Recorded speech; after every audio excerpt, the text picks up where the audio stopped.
Alright, so what I'm going to do is I'm going to walk you through how I would compose the monolinguals essay from last week. And as I'm doing so, you'll be able to take some notes about the different things I point out to you, some advice I give you, just to give us a little bit better idea before our next timed write. So the first part is to really look at the prompt. Now in class we talked about that there is really one task that you need to address in this one, and one position I should say, and that's whether monolingual English speakers are at a disadvantage today. So what that says to me is I need to use the position outline, which on that sheet that I showed you in class, that means this one over here. Okay, so essentially I'm going to take a position on whether they're at a disadvantage or not, and then I'm going to support that with two reasons. Okay, so if I go over here and I start like a little outline here, my position is that I do feel that monolinguals are at a disadvantage. And just off the top of my head, if I were to pick two reasons, I would say they're intellectually at a disadvantage, and they're also communicatively at a disadvantage. Okay, so just based on my own opinion, those are what I would say. Now, I've read the sources, obviously, and I do think that those two are supported by it. So this right here is my essential outline. Okay, how I came to that is, like I said, reason one, reason two. This will be my first reason, which is intellectually. This will be my second reason, which is communicatively. Okay, so every time you're asked to take a position, based on your position, in my case, monolinguals are at a disadvantage, I need to provide two reasons that I feel that way. So just like a research paper when we're talking about main points and things. So if I'm going to write this, then these are my two body paragraphs that I'm going to utilize. Okay?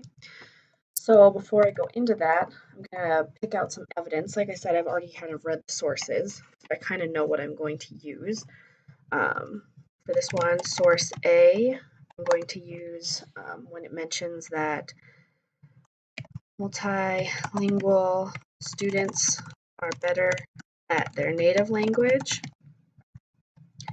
And then I'm also going to use source D, where it talks about cognitive abilities. Okay. Now when we're talking about the communicatively advantage, I'm going to put a counter argument in here.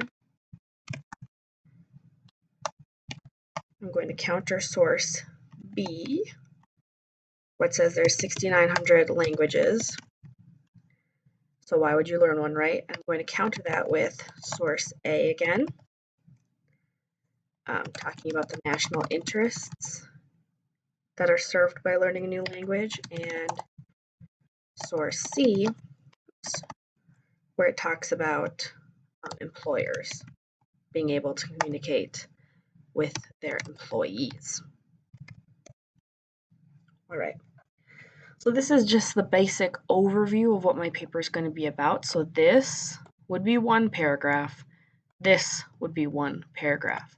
I chose these sources down here because source B is pretty much the strongest counter argument to my position up here. So I'm going to use something from that. In this case, I'm going to use the part where the author talks about how there's so many languages in the world that there's no point in learning that many. And I'm going to counter that with talking about how there are certain languages that are really in the national interest. Source A talks about learning Arabic and other languages for like Mandarin and Hindi to support our national interests in global affairs and things like that. But then I'm also going to further support that with consensus from source C that says employers are also more able to communicate with their employees. Okay, so this is my general outline. Like I said, I went from the question, which tells me to take a position. I looked at the outline. It says I need one reason, two reason. So there in my outline, I have here's my position. What do I believe? Here's reason one. Here's reason two. So based on that, I'm ready to write.